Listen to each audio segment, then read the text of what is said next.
Nice to meet my friends. I'm Oleg Borisov, a journalist from Ukraine, and I work in Parliamentary Assembly of the Council of Europe. And I'm very happy recording interview with President Parliamentary Assembly of the Council of Europe, Theodoros Roussopoulos.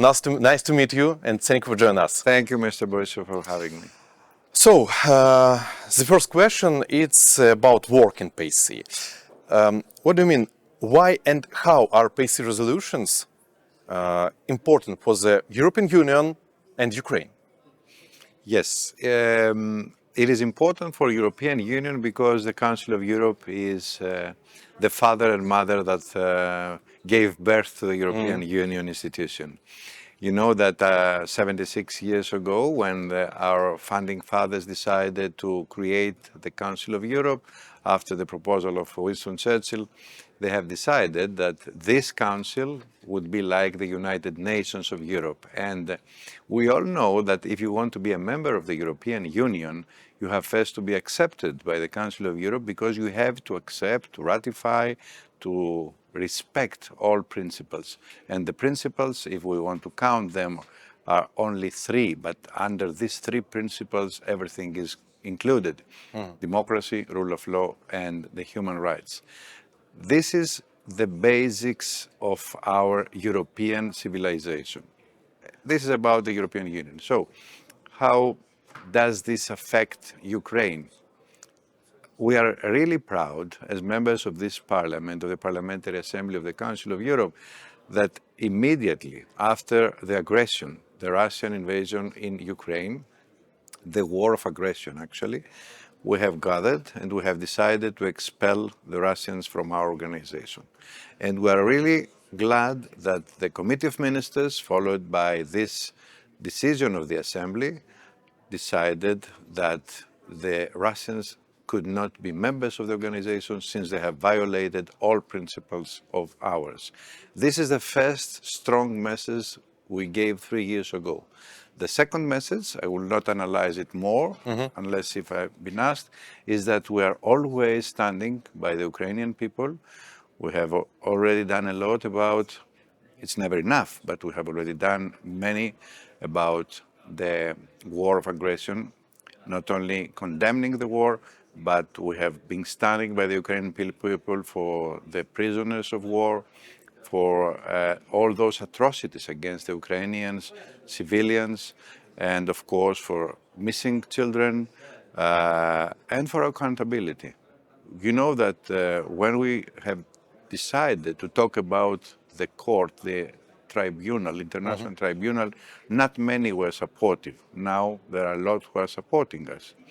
And when we have decided to make the register of damage, we couldn't expect that within the first months we would have like 15,000 cases already registered. This is why we believe that we are doing our job under the principles that unites us to our member state, Ukraine, not only because it is our member state, but because democracy is being tested in this case.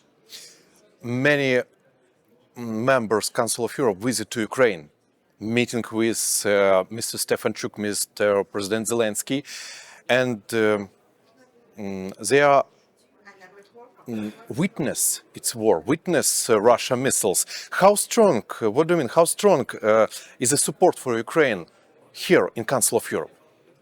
It is unanimously. And all our decisions were taken unanimously, from the expellation of the Russians to the decisions about consequences that this war should have against the Russians.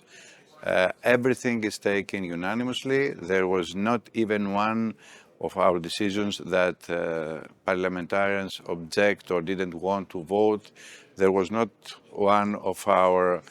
even one of our acts like those that I mentioned earlier that was opposed by parliamentarians. We're standing by Ukraine because of all the reasons that I have already mentioned.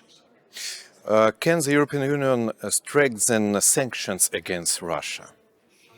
The European Union has already some sanctions, and it is, of course, sanctions that are being followed by all the members of the European Union. Unfortunately, on the contrary, not all members of the Council of Europe are following the sanctions that we have asked from our members. There are some members who are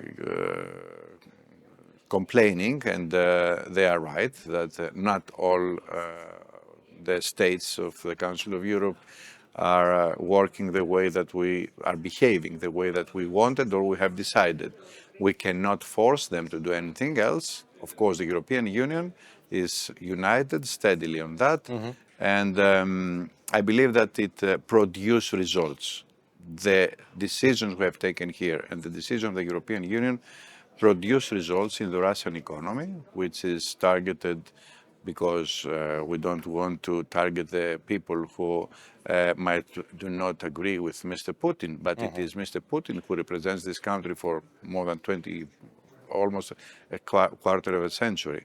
So these sanctions have to be there until Mr. Putin changes and until peace comes, but as I always say, not peace by any means, peace which will make the Ukrainians proud of the decisions which will be taken and not make them feel humiliated and abandoned by the international community. This is now our main target, and especially after the election of Mr. Trump, who has all these ideas of go fast to peace. We all want peace, of course, but we cannot afford, we cannot accept peace procedures which will humiliate the Ukrainian peoples and which will give the conqueror, the invader, the right to believe that if you are powerful, if you have money, if you have ammunition, if you have weapons, then you can do whatever you want.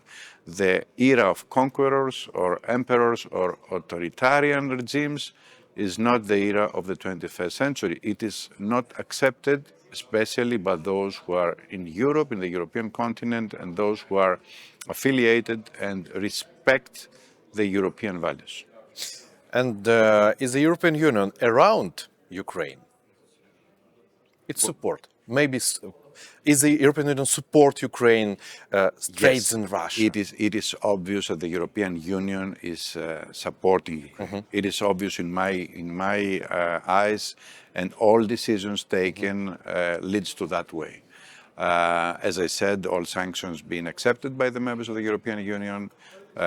You have seen all the leaders of the European Union talking about this. There are some, of course, leaders who would like to work faster to find peace solutions, and we have seen it in some cases. I will not refer namely cases about the European Union, but we have seen that there are some states, not many, who believe that, as the Latins used to say, per mare per terra, by any means, we have to make peace. Of course we have to make peace. We all believe in peace. But peace, which, as I want to repeat once again, will give dignity to the people in Ukraine and not humiliating them.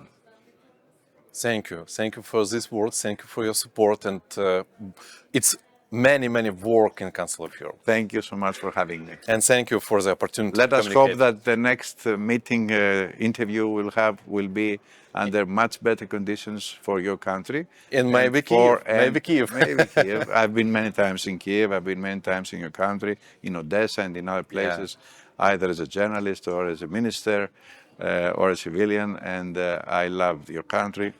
And I know that the people are keen of ending this war, but as I said, in a way that will give dignity to you and will appraise not the job that we are doing here, we don't need that, but the principles, because we are all here for principles.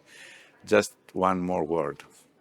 Some weeks ago, I invited and I had here more than 60 representatives, presidents, speakers of parliaments. Mr. Stefanchuk, with whom I have a very close relation, was here. I told them all that democracy may be old, but not old-fashioned. And this is something that we believe in. This is something that we work and we support. Democracy is like the bicycle. If you stop biking, then you will fall down. Thank you so much. Thanks a lot. Thanks so much.